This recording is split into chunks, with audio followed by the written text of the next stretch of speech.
सर्वप्रथम महर्षी अण्णा आणि बाया यांना विनम्र अभिवादन. अश्विन शुद्ध प्रतिपदेपासून 9 दिवस चालणारा दुर्गादेवीचा उत्सव अर्थात शारदीय नवरात्र जगातील दुष्ट लोकांचे प्राबल्य कमी करण्यासाठी, लोकांची त्यातून सुटका करण्यासाठी ईश्वर अवतार घेऊन आपल्या शक्ती देवीला प्रेरित करतात आणि ही शक्ती वेगवेगळ्या रूप प्रकट होते. म्हणून त्या अवतारांची पूजा करतात. विविध महिन्यांमध्ये महत्व असलेल्या म्हणजे जसं की चैत्र महिन्यात चैत्र गौर, अन्नपूर्णा, भाद्रपदमध्ये ज्येष्ठ गौर आणि हरतालिका, श्रावण महिन्यात मंगळागौर, अश्विन महिन्यातील ललिता ही शक्तीची सौम्य रूपे मानली जातात. दुर्गा, काली, चंडी ही देवीची रौद्र रूपे. पृथ्वीवरील राक्षसांच्या निपातीसाठी या देवीने रौद्र रूप घेतले. 9 दिवस युद्ध करून त्यांचा नाश केला. देवीची त्यावेळची गरज म्हणून देवीच्या 8 हातात आयुध शस्त्र होती. पण काळ बदलला. आता या आधुनिक नवदुर्गा आहेत. त्यांच्या हातात शस्त्रांच्या ऐवजी विविध शैक्षणिक पदव्या आहेत आणि त्या पदव्यांमुळेच तिचं रूप अजूनच खुलून आले नाही का. या सर्व नवदुर्गांना माझा प्रणाम. शिशुयार प्राथमिक शाळा कर्वेनगर आयोजित वंदे स्त्री शक्ती स्वरूपा या ऑनलाईन कार्यक्रमात आज 8वे पुष्प गुंफणाऱ्या माननीय श्रीमती अर्चनाताई गोगटे मॅडम यांचे मी शाळेच्या वतीने मनपूर्वक स्वागत करते. तसेच युट्यूब लाईव्ह या ऑनलाईन कार्यक्रमात उपस्थित असलेले संस्थेचे पदाधिकारी, सर्व शाखांचे मुख्याध्यापक, शिक्षक, पालकवर्ग आणि विद्यार्थी मैत्रिणींनो, तुमचे पण सर्वांचे मनपूर्वक स्वागत. सर्वप्रथम कार्यक्रमाची सुरुवात शारदा स्तवनाने होत आहे. शारदा स्तवन सादर करीत आहेत आपल्याच शाळेच्या मुख्याध्यापिका माननीय प्राजक्ताताई. हात जोडूया आपण. ल्याली निर्मल शुभ्र वस्त्र वसने, या श्वेत पौरवर्णी, नाचे चित्र मयूर पायतलिया, जी रंगली गायने, देवो सन्मतिती सरस्वती आम्हा, विद्या कलादायिनी.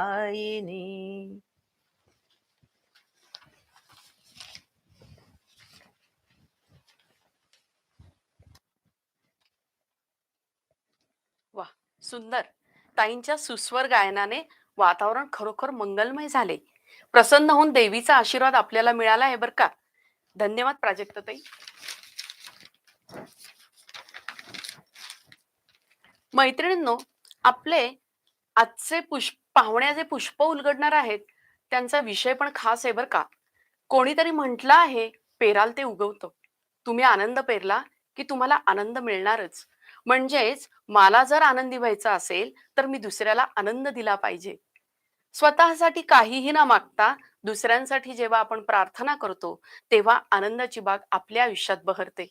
मुलींनो, आपण पितृऋण, मातृऋण, त्याचबरोबर समाज ऋण पण असते, हे अत्यंत महत्वाचं आहे. मी या क्षणापर्यंत आहे तिथपर्यंत येण्यासाठी माझे आई वडील, शिक्षक याबरोबर समाजाचाही तेवढाच वाटा असतो. म्हणजे आपण समाजासाठी काहीतरी करण्याची, देण्याची भावना आपल्या मनामध्ये असली पाहिजे. आपल्या देशावर प्रेम आहे, पण आपले जवान आपल्याला सर्वात जास्त महत्वाचं जे रक्त असतं ते देशासाठी अर्पण करतात. म्हणजेच त्यांचं देशावरील प्रेम उत्कृष्ट म्हणजे उच्च कोटीचंच म्हणूयात असं असतं. त्यांच्यामुळेच आपण सुरक्षित आहोत ही भावना आपण कायम जपली पाहिजे. देशासाठी लढणाऱ्या जवानांना प्रणाम. आजच्या कार्यक्रमाचे प्रास्ताविक करण्यासाठी मी शाळेच्या मुख्याध्यापिका माननीय प्राजक्ताताई वैद्य यांना आमंत्रित करते आणि त्यांना विनंती करते की त्यांनी आजच्या कार्यक्रमाचे प्रास्ताविक करावे. भारतरत्न महर्षी धोंडो केशव कर्वे, बाया कर्वे आणि सरस्वतीला अभिवादन करून आजच्या आपल्या प्रमुख पाहुण्या अर्चनाताई यांचं मी शाळेच्या वतीने आणि संस्थेच्या वतीने मनपूर्वक स्वागत करते.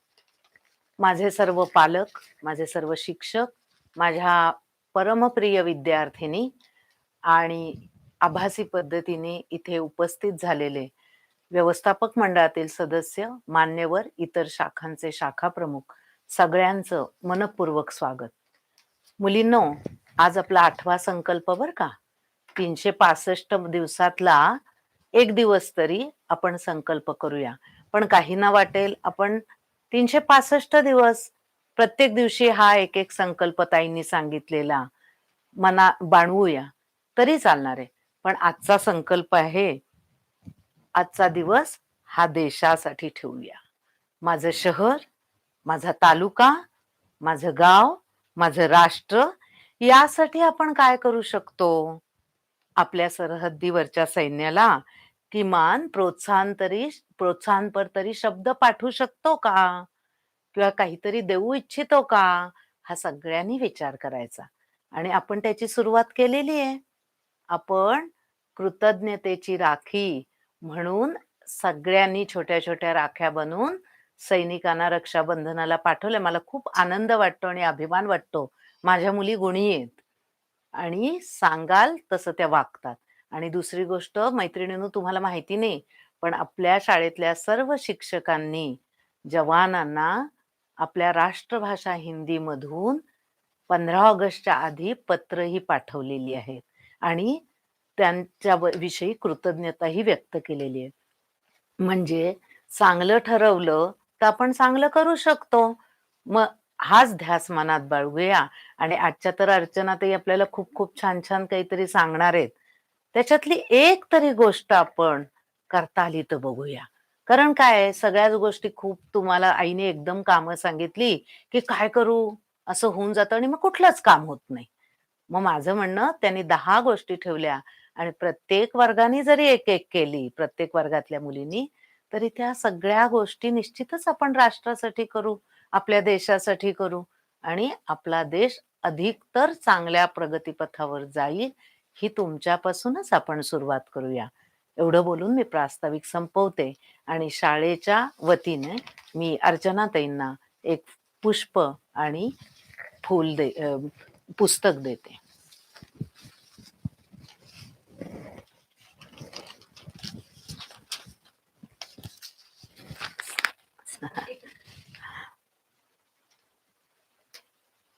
तर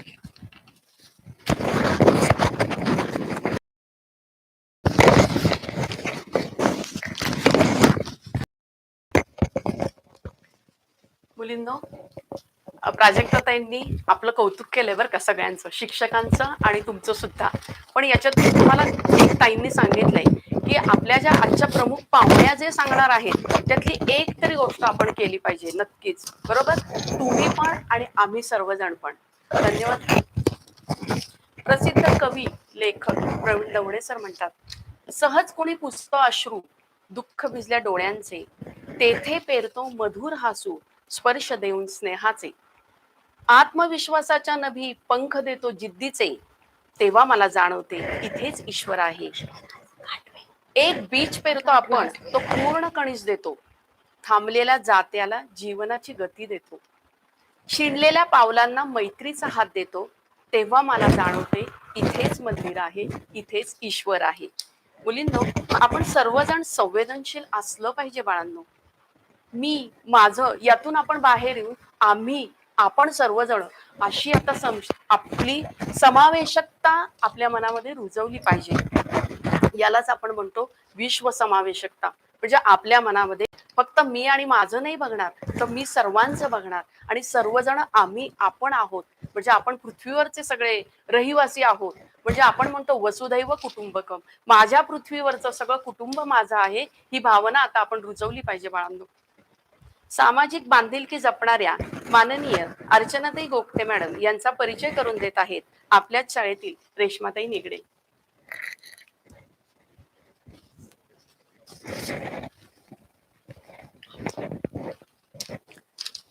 नमस्कार. वंदे शक्ती स्त्री स्वरूपा वर्ष दुसरे यामध्ये 8वे पुष्प गुंफणाऱ्या आजच्या पाहुण्यांचा थोडक्यात परिचय.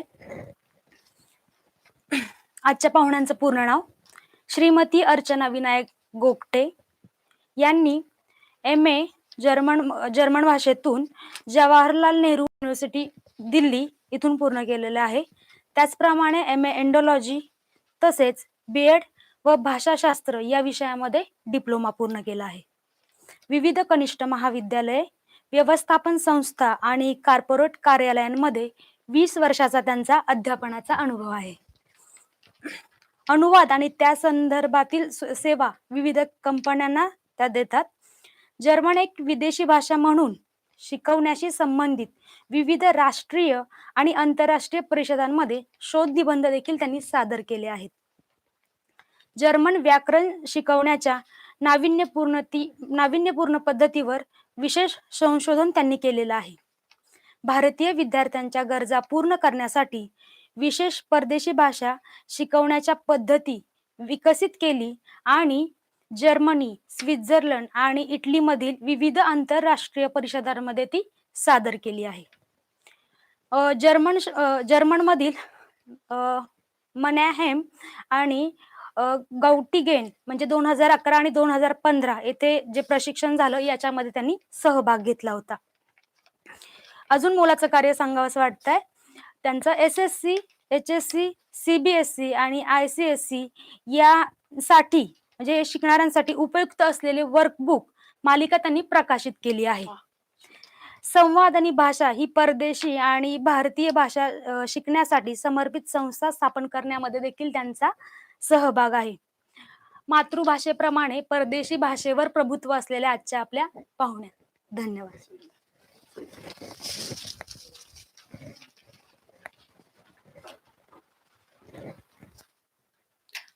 धन्यवाद रेश्माताई. पाहिलं का मुलींनो, आम्ही सुद्धा खूप उत्सुक आहोत बरं का ताईंचं मार्गदर्शन ऐकण्यासाठी. कारण अतिशय उच्च कोटीचं ज्ञान असणाऱ्या आणि तेवढ्याच बुद्धिवादी अशा आपल्याला आज पाहुण्या लाभल्या, ज्या 8वं पुष्प आपलं गुंफणार आहेत. कविवर्य विंदा करंदीकर म्हणतात, देणाऱ्याने देत जावे, घेणाऱ्याने घेत जावे, घेता घेता एक दिवस देणाऱ्याचे हात घ्यावेत. खरोखर मुलींनो, या सामाजिक जाणीवेचा बर का संस्कार आपण ज्या संस्थेत शिकतो त्या ठिकाणी होतोय, ही आपली भाग्याची गोष्ट. महर्षी अण्णा आणि बाया कर्वे यांनी विधवा आणि अनाथ मुलींसाठी या शिक्षणाने स्वतःच्या पायावर सक्षम उभ्या राहाव्या, शिक्षणातून स्त्रियांचं सबलीकरण व्हावं यासाठी संस्था स्थापन केली आणि आज तिचा वटवृक्ष झाला आहे. आणि आपल्या बहीण भावाच्या प्रतीक असले शकता. केवढे पवित्र काम. तुम्ही शिक्षण पूर्ण करून संस्थेत येणार आणि या भाऊबीज निधीच्या पवित्र कामात हातभार लावणार अशी प्रतिज्ञाच आपण केली पाहिजे. कोरोना महामारीने आपल्याला जाणीव करून दिली की आपण सर्व एक आहोत. मानवता हाच आपला धर्म आहे. वसुधैव कुटुंबकम या उक्तीप्रमाणे आपण जगलं पाहिजे. आपण दैनंदिन जीवनात कशी समाजसेवा करायची, सामाजिक बांधिलकीचा ठेवा कसा आपण जपायचा याविषयी माननीय अर्चनाताईंचे विचार ऐकण्यासाठी आपण सर्वच जण अतिशय उत्सुक आहोत. मी अर्चनाताईंना अशी विनंती करते की त्यांनी आम्हा सर्वांना मार्गदर्शन करावे.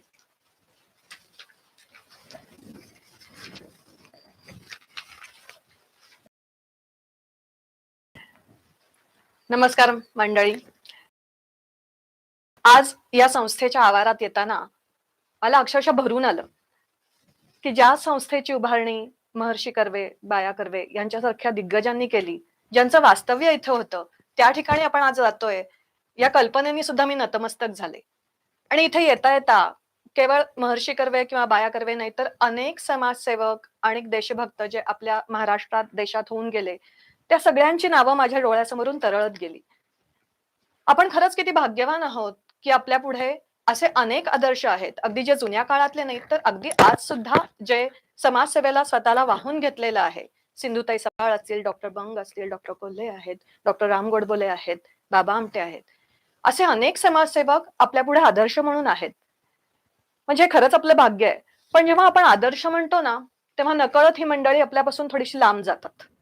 कारण का, आपण म्हणतो हा ते आदर्श आहेत, ती मोठी माणसं आहेत, आम्ही काय सामान्य माणसं, आम्हाला कुठलाही जमणार आहे, आम्ही आमचं रोजचं काम करणार, बस झालं, समाजसेवा वगैरे हे आमचं काम नाही, असं आपण एक नकळत म्हणून म्हणण्याची मुभा घेतो त्यांना आदर्श म्हणून.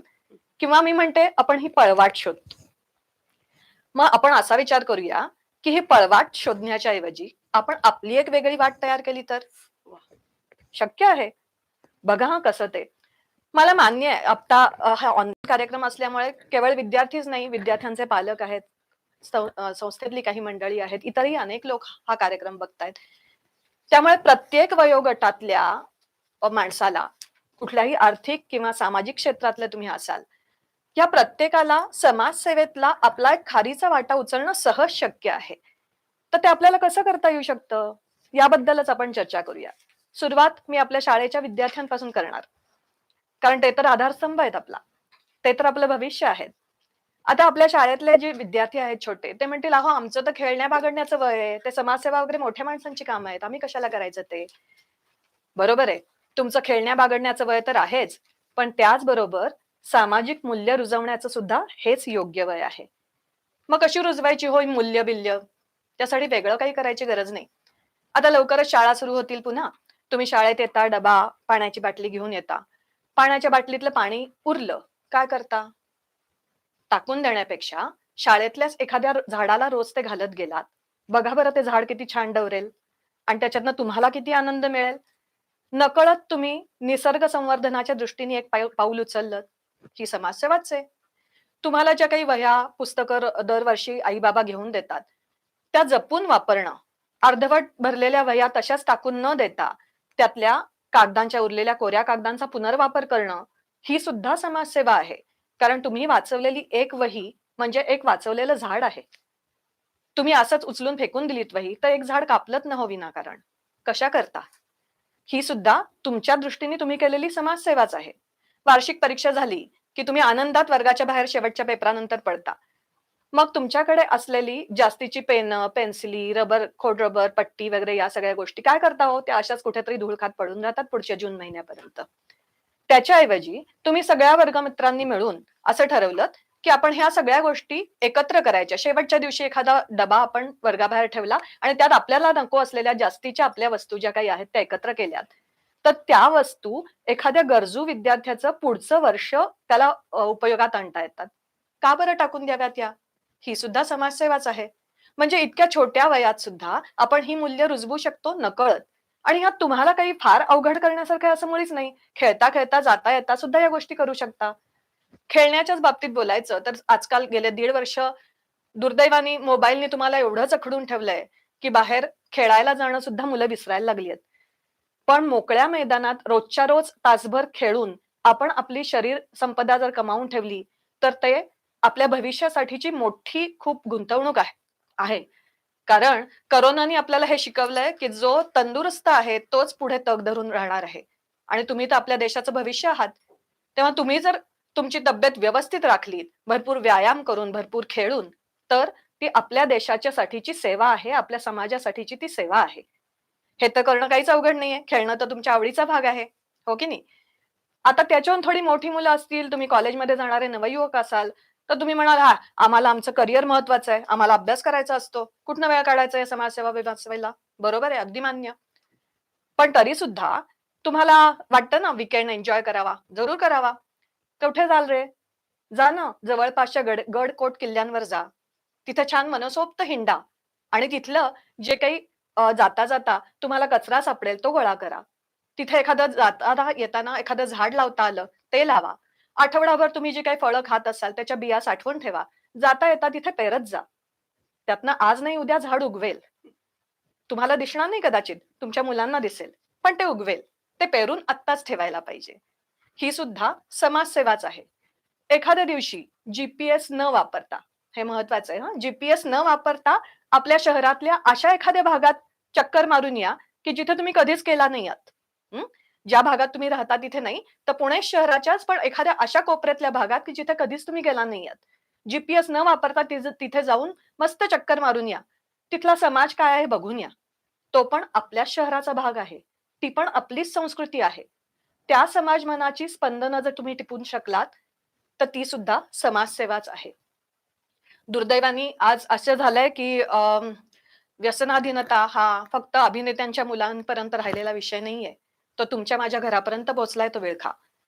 मग प्रत्येक कॉलेजमधल्या नवयुवकांनी जर असं ठरवलं की कुठल्याही परिस्थितीत मी गुटखा, तंबाखू, सिगरेट, ड्रग्ज याच्यापासून स्वतःला दूरच ठेवीन, तर ही समाजाला लागलेली कीड किमान पुढे पसरणार नाही. लागलेली कीड तुम्ही कदाचित नाही बंद करू शकणार, पण त्याचा प्रसार तर थांबवू शकता तुमच्या स्वतःपासून. का करू नये मग असं? तुमच्याकडे आठवड्यातला एखादा तास, महिन्यातला एखादा दिवस तुमच्या आवडीच्या क्षेत्रातल्या एखाद्या संस्थेसाठी तुम्ही देऊ शकता का? उत्तर पटकन येईल ते नाही. वेळ नसतो. बरोबर आहे, वेळ नसतो. मग कसा काढता येईल? वेळ कोणाकडेच नसतो, सगळ्यांनाच 24 तासच आहेत. पण त्यातनं कसा वेळ काढायचा? नेटफ्लिक्स, सोशल मीडिया आणि तुमचं व्हॉट्सअप हे ते जे काही सगळं वापरता, त्याच्यातनं रोजची 15 मिनिटं कमी करा ना फक्त. फक्त 15 मिनिटं कमी करा. आठवड्यातले 2 तास सहज वाचतात. ते द्या ना एखाद्या संस्थेसाठी. बघा करून. जसं तुम्हाला फॅशन आयकॉन व्हायचं वेड आहे ना, तसं सोशल आयकॉन व्हायचं वेड पण धरूया ना. बघा, जमेल करून. करके तो देखो. अहो, तुम्हाला असं जर तुम्ही स्वतःचा ट्रेंड सेट केलात ना, तर सोशल मीडियावर जेवढे फॉलोअर्स आहेत ना, त्याच्यापेक्षा खूप जास्त फॉलोअर्स मिळतील. करून तर बघा. आता तुम्ही समजा तुमच्या करिअर ग्राफच्या अगदी सुरुवातीला आहात. माझी नवीन नोकरी आहे, मला उत्तम करिअर करायचंय, भरपूर पैसा मिळवायचा आहे. अगदी खरंय. या तुमच्या वयात हे केलंच पाहिजे. या सगळ्याची गरजच असते. मग मग आम्ही समाजसेवेला वेळ कुठून आणू? काही गरज नाही वेळ काढायची. तुम्ही जे काही काम करताय त्यात स्वतःला पूर्णपणे झोकून द्या. ती खूप मोठी समाजसेवा आहे. मी शिक्षक असीन तर माझ्या समोर येणाऱ्या प्रत्येक विद्यार्थ्याला मी सर्वोत्तम ज्ञान देईन असं जर मी ठरवून 5 तास 6 तास जी काही माझी ड्युटी आहे ती मी केली तर ती समाजसेवाच आहे. मी doctor Asind, engineer Asind, IT इंडस्ट्रीत असीन, त्या ठिकाणी माझं मी सर्वोत्तमच देणार असं जर आपण ठरवलं तर ती खूप मोठी समाजसेवा आहे. ह्या अशा तऱ्हेने आपण आपल्या करिअरची बांधणी करत असतानाच आपण समाजासाठी पण काहीतरी करू शकतो, समाजभानही ठेवू शकतो. कसं? उदाहरणार्थ आपण IT इंडस्ट्रीत आहात समजा नोकरीला. खूप वेळ कामासाठी द्यावा लागतो, सारखं टेन्शन असतं. अगदी खरंय. रविवारचा एखादा दिवस आहे, तुमच्या बिल्डिंगमध्ये आजूबाजूला राहणारे काही सिनियर सिटीजन्स आहेत. त्यांना एका रविवारचा 1 तास, महिन्यातल्या एका रविवारचा 1 तास आपण देऊ शकतो का? सहज विचार करून बघा. काय करणार या 1 तासात? ही वृद्ध लोकं आहेत. त्यांचं ऑनलाईन वीज बिल भरून देऊ शकतो आपण. त्यांच्या ऑनलाईन बँकिंगमध्ये त्यांना काही मदत करू शकतो. हे आजकालच्या टेक्नॉलॉजीच्या युगात ते बिचारे भांबावून गेलेत.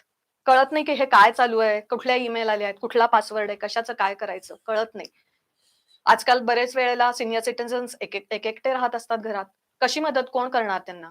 मग आपण IT इंडस्ट्रीत आहोत, या सगळ्या गोष्टींमध्ये माहीर आहोत. करूया ना 1 तास मदत. महिन्यातला 1 दिवस, 1 तास. अवघड नाहीये. विचार करून बघा.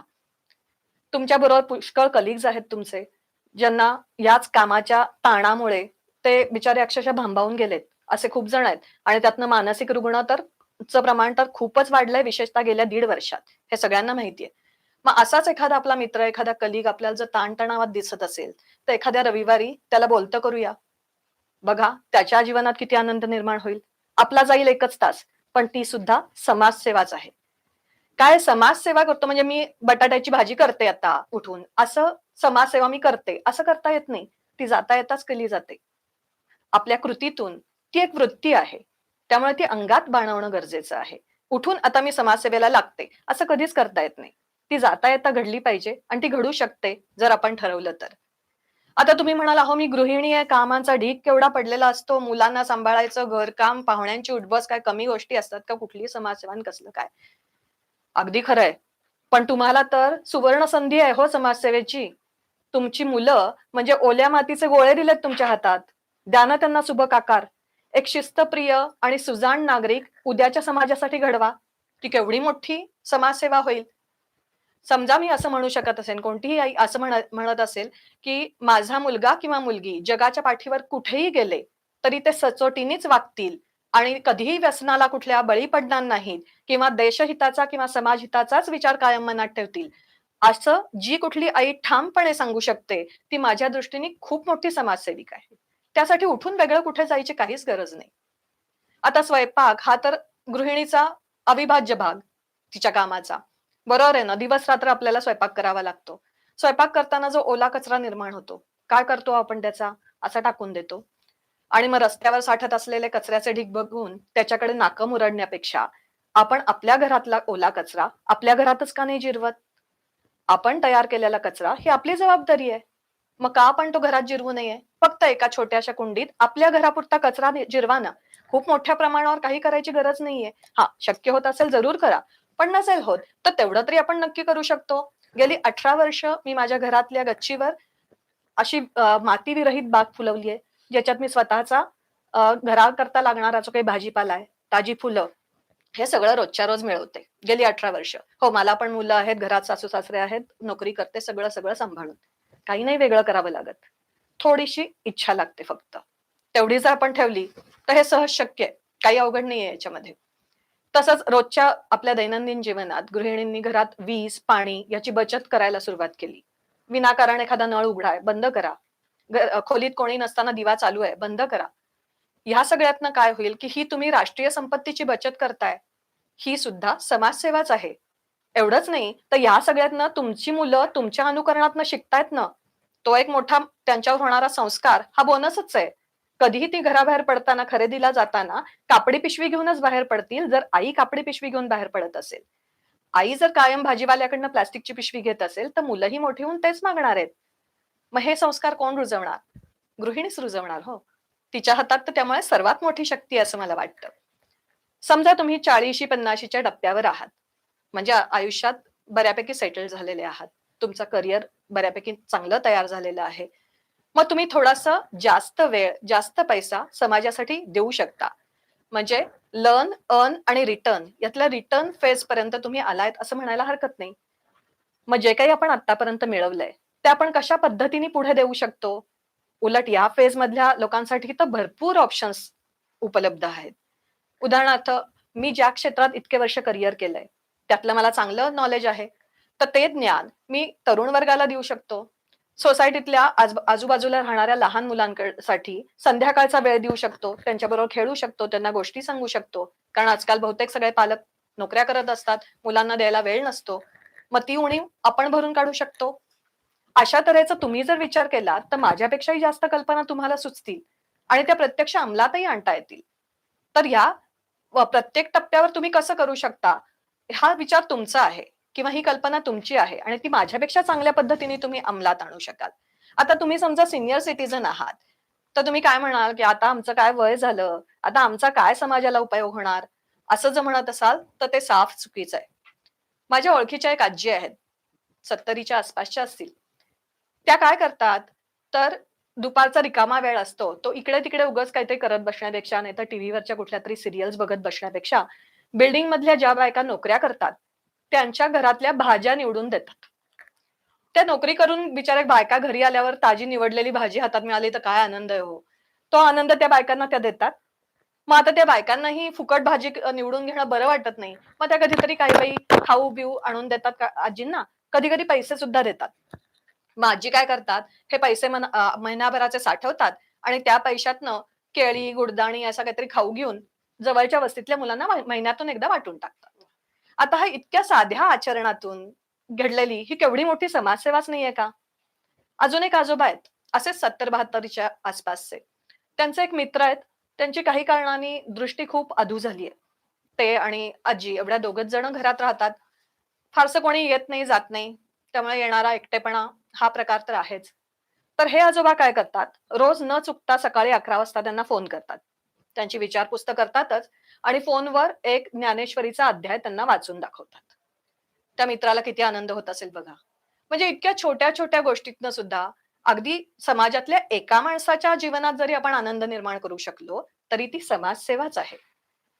मी दुवा संकलन संवर्धन केंद्र नावाच्या एका संस्थेसाठी काम करते. ही संस्था काय करते, की ज्यांच्याकडे खूप काही आहे आणि ज्यांच्याकडे काहीच नाही, यांच्यामध्ये दुवा जोडून देते. जे काही तुमच्याकडे जास्त आहे, कपडे, खेळणी, फर्निचर, पुस्तकं जे काही, ते ज्या संस्थांकडे नाही त्यांच्यापर्यंत पोहोचवते आणि त्या संस्था पुढे गरजू लोकांपर्यंत पोहोचवतात. असं साधारण ह्या कामाचं स्वरूप आहे. तर माझ्या ओळखीतल्या एक आजी आहेत. त्या आजोबा गेल्यानंतर त्यांच्या माघारी जी काही तुटपुंजी पेन्शन मिळते, त्या पेन्शन मधलेही दर महिना ₹100 ते संस्थेला द्यायला तयार आहेत. आता हे ₹100 आपण सहज विचार केला, हे ₹100 काय? ₹100 समाजसेवेसाठी लाख मोलाची भेट आहे आणि कितीतरी मोठी प्रेरणा आहे इतरांसाठी, की आपण काय करू शकतो समाजासाठी. ठरवलं तर सगळं काही करता येतं. फक्त इच्छाशक्ती पाहिजे. मला मान्य आहे, की आपल्या सगळ्यांना वेळेचं, नंतर आपल्या शक्तीचं, पैशाचं सगळ्या मर्यादा आहेत. या आपल्या सीमा आहेत. पण उद्या विजयादशमीच्या निमित्ताने आपण ह्याच सीमांचं उल्लंघन करूया आणि काहीतरी वेगळं करायचा विचार करूया. बघा जमतंय का? अवघड नक्की नाही. हा, जमेल. कधी की तुम्ही तेवढं ठामपणे ठरवलं, जसं मगाशी प्राजक्ताताईंनी सांगितलं की कुठला ना कुठला तरी संकल्प करायचा. तर आपण आज हा संकल्प का करू नको, की उद्याच्या विजयादशमीच्या निमित्ताने मी असं काहीतरी ठरवणार की मी महिन्यातनं इतका वेळ तरी समाजासाठी देणार, आठवड्यातनं इतका वेळ तरी समाजासाठी देणार.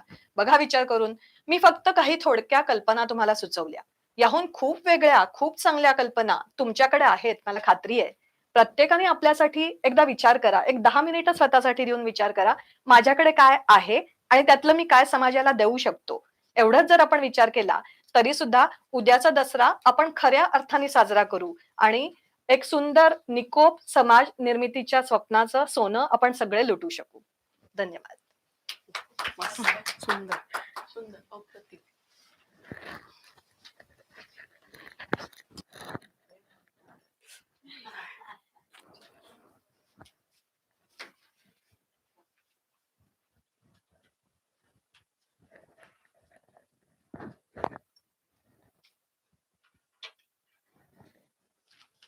खरोखर मुलींनो, अतिशय सुंदर. इतके मौल्यवान विचार आपल्याला ऐकायला मिळाले, हे आमचं आणि तुमचं पण भाग्यच बरं का.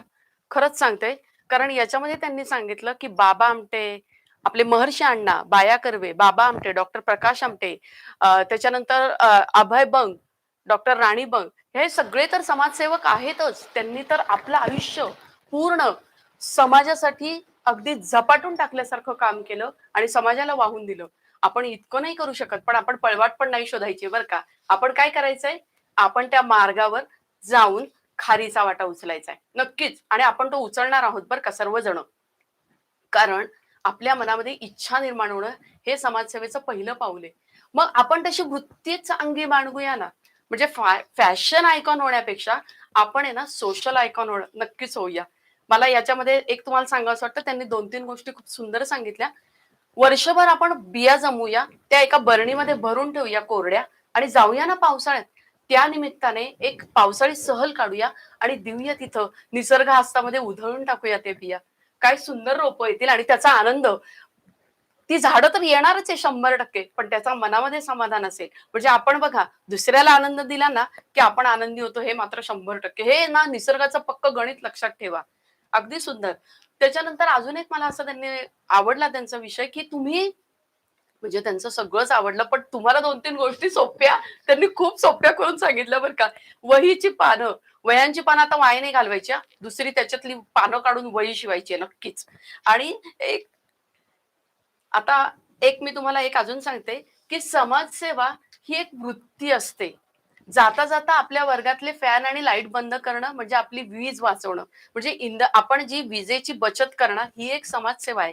कितीतरी समाजसेवेचे प्रकार सांगितले. आम्ही पण थक्क झालोय बरं का. आणि आता खरंच म्हणजे आपण जे काम करतो त्यामध्ये सुद्धा 100% देणं ही एक समाजसेवाच आहे. मग आपण सगळेजण 100% देऊया. वर्गामध्ये एखाद्या मुलीला जर गणित आलं नाही, तर तुम्ही एखाद्या हुशार मुलीने ते शिकवणं ती एक समाजसेवा आहे. कारण फक्त वर्गामध्ये मीच हुशार होणार नाही, तर माझ्यासारख्या सगळ्यांना मी हुशार करून सोडणार आहे आणि मीच पुढे जाणार नाहीये, सगळ्यांना घेऊन पुढे जाणार. ही वृत्ती म्हणजे समाजसेवा. लक्षात घ्या बाळांनो. धन्यवाद मॅडम. खरंच शाळेच्या वतीने मी तुमचं मनपूर्वक म्हणजे धन्यवाद देते, की हे संपू नये असं वाटत होतं बरं का आमच्या सगळ्यांना. खरंच तुम्हाला आम्ही परत आमच्या ताईंना विनंती करू, की तुम्हाला अजून वेगवेगळ्या विषयांवर नक्की बोलण्यासाठी आम्ही आमंत्रित करूया. एक थोडस आजच्या दिवसाचं वैशिष्ट्य पण सांगते बरं का बाळांनो. आज आहे ना खंडेनवमी आहे बरं का. म्हणजे अश्विन शुक्ल प्रतिपदेपासून नवमी पर्यंत 9 रात्रींचा जागर हा नवरात्रोत्सव म्हणून साजरा केला जातो. त्यातील निर्मिती आणि 9 यांचं अतूट नातं आहे बरं का. बघा, जमिनीत पेरलेलं बी 9 दिवसांनी अंकुरतं. अंकगणितात एक अंकी सर्वात मोठी संख्या आहे 9. 9 या संख्येला ब्रह्मसंख्या म्हणून पण ओळखलं जातं बरं का. नवमीचा दिवस म्हणून आपण खंडेनवमी म्हणून साजरी करतो. मग या दिवशी काय करतो, तर आयुधांचं आणि आता हल्ली आपण सगळ्या विविध यंत्रांचा वापर करतो, त्यांचं पूजन आपण करतो. आणि शिक्षण हे आपलं शस्त्र आहे बरं का मुलींनो. आता देवीच्या हातामध्ये मगेशात सांगितल्याप्रमाणे त्यावेळेच्या काळामध्ये तिला शस्त्रांची गरज होती, पण आता मात्र आपल्याला विविध पदव्यांची गरज आहे आणि ते आपण मिळवणार आहेत. मग तो संस्कार कसा रुजवला पाहिजे? तर आपण काय करायचंय, घरी पाटीवर सरस्वती काढायची आहे आणि त्याचं पाटीपूजन करायचंय. हा संस्कार पालकांनी आवर्जून घरी, केवळ शाळेमध्ये मुली नाहीयेत म्हणून आम्ही पालकांना सांगतो की हा संस्कार रुजला गेला पाहिजे, नाहीतर शाळेमध्ये दरवर्षी पाटीपूजन घेतलं जातं. तर या ठिकाणी आता आपण कार्यक्रमाच्या शेवटाकडे आले आहोत. कृतज्ञता व्यक्त करण्यासाठी मी पल्लवी ताईंना निमंत्रित करते की त्यांनी येऊन ताईंचे आभार मानावेत.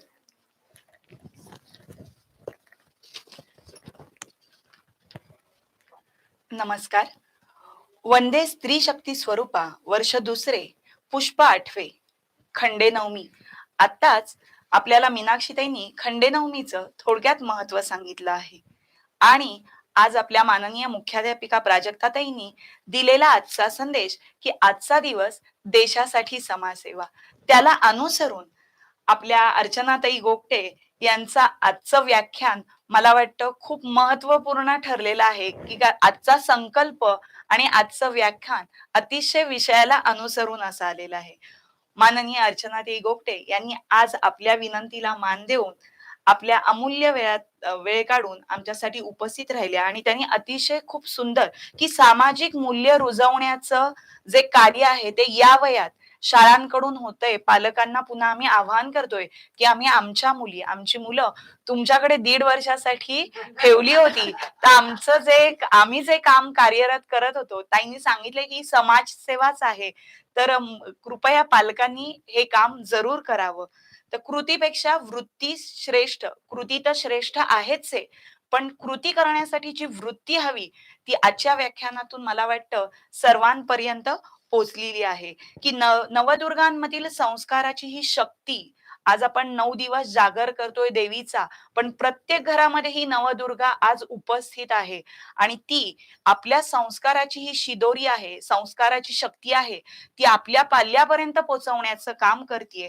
तर मी आज असा जोगवा मागतेय की अर्चनाताईंच्या वतीने आणि आपल्या सगळ्या शिक्षकांच्या वतीने असा जोगवा मागते की अशा समाजसेवेचा जोगवा सगळ्या मुलांच्या पदरी पडू दे आणि आमच्या शाळेतून आणि सर्व शिक्षकांच्याकडून अशी व्यक्ती निर्माण होऊ देत की जी या देशासाठी, आपल्या भारतासाठी, राष्ट्रासाठी पोषक असणार आहे.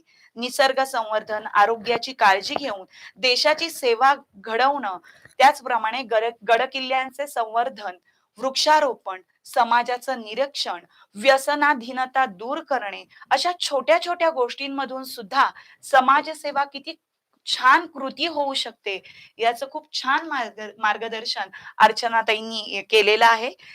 पुन्हा एकदा मी संस्था, शाळा, आमच्या माननीय मुख्याध्यापिका प्राजक्ताताई यांच्या वतीने तुमचे आभार मानते. सविताताई केळकरांचे आभार मानते. सविताताई केळकरांनी आम्हाला खूप छान पाहुण्या त्यांच्यामुळे आज आम्हाला लाभल्या, म्हणून मी सविताताईंचे सुद्धा आभार मानते. कायमस्वरूपी त्या मार्गदर्शक. नाही, अगदी अर्थातच की आज आमच्या नवरात्रीमध्ये जे आम्हाला मिळालेलं आहे ते आम्ही आमच्या शाळेच्या याच्यापर्यंत आम्ही कायम ठेवू, आमचं आश्वासन आहे. त्याचप्रमाणे शाळा समिती अध्यक्ष, सर्व पदाधिकारी, इतर सर्व शाळांचे मुख्याध्यापक आणि शिक्षक यांचेही मी या कार्यक्रमाच्या वतीने आभार मानते.